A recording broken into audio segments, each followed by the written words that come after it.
اپنی اماں سے پوچھ لے اما جا رہا ہوں سعودی جا رہا ہوں کمانے کے لیے، اما دعا کر دینا۔ اما بامبے جا رہا ہوں، لاک ڈاؤن میں بڑے حالت خراب ہو گئی، کچھ روزی کی تلاش کے لیے جا رہا ہوں، اما دعا کر دینا۔ اما کے ہاتھوں کو چوم لو، پیشانی کو چوم لو، قدموں کو چوم لو، اما دعا کر دینا روزی میں برکت ہو۔ اگر اس بوڑھی ماں نے جس کو تم بوڑھا سمجھ رہا نا، جس کو تم بیکار کا سمجھ رہا، اس بوڑھی ماں نے اپنے بوڑھے ہاتھوں کے ہلتے ہوئے ہاتھوں کو اٹھا کے تیرے سر پہ رکھ دیا اور کہا بیٹا جا اللہ حافظ، اللہ تیری حفاظت فرمائے۔ نبی پاک گارنٹی لے رہے ہیں، قسم ہے اللہ کی، جس ماں نے دعا کر دیا ہاتھ رکھے اللہ حافظ، اس بیٹے کو اس سفر میں موت نہیں آ سکتی،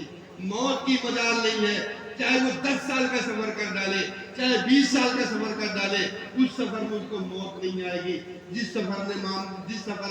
ماں نے دعا دے دی بیٹا جا اللہ حافظ، اللہ کے حوالے تجھے رخصت کر رہی ہوں، اللہ تیری حفاظت فرمائے، اس سفر میں اس کو موت بھی نہیں آ سکتی ہے بیٹے کو۔ اتنا گارنٹیڈ یہ طریقہ ہے اور گارنٹیڈ یہ دعا ہے اور گارنٹیڈ وہ ذات ہے جس کو تم اس قدر نظر انداز کرتے ہو۔ اس لیے اپنی مصیبتوں سے بچنے کے لیے، رزق کی تنگی سے بچنے کے لیے، پریشانیوں سے بچنے کے لیے اپنے ہر معاملات میں اپنی ماں سے اجازت لینا شروع کر دو۔ اماں ہم بازار جا رہے ہیں، اماں ہم رشتے داری میں جا رہے ہیں، اماں سے پوچھنا شروع کر دو، اماں مسکرا کے دعا دینا شروع کر دے گی، رحمت الہی تیرے پر تن جائے گا، شامیانہ اللہ کی رحمت برسنا شروع کر دے گی۔ لیکن اس کے لیے یہ نہیں کہتا، اس کے لیے میں یہ نہیں کہتا، کبھی کبھی بہویں جو ہے بعد میں شکایت کرتے کہ حضرت آئے ساتھ کی تعریف کر کے چلے گئے، بہو کا کیا ہوا، ڈنڈے کھانے پڑیں گے؟ نہیں صاحب، اللہ کے نبی ارشاد فرماتے ہیں تمہارے اخلاق کا معاملہ جو تولا جائے گا اس بنا پر نہیں کہ تم بڑے اخلاق والے ہو، محلے میں بڑے اخلاق والے کہے جاتے ہو،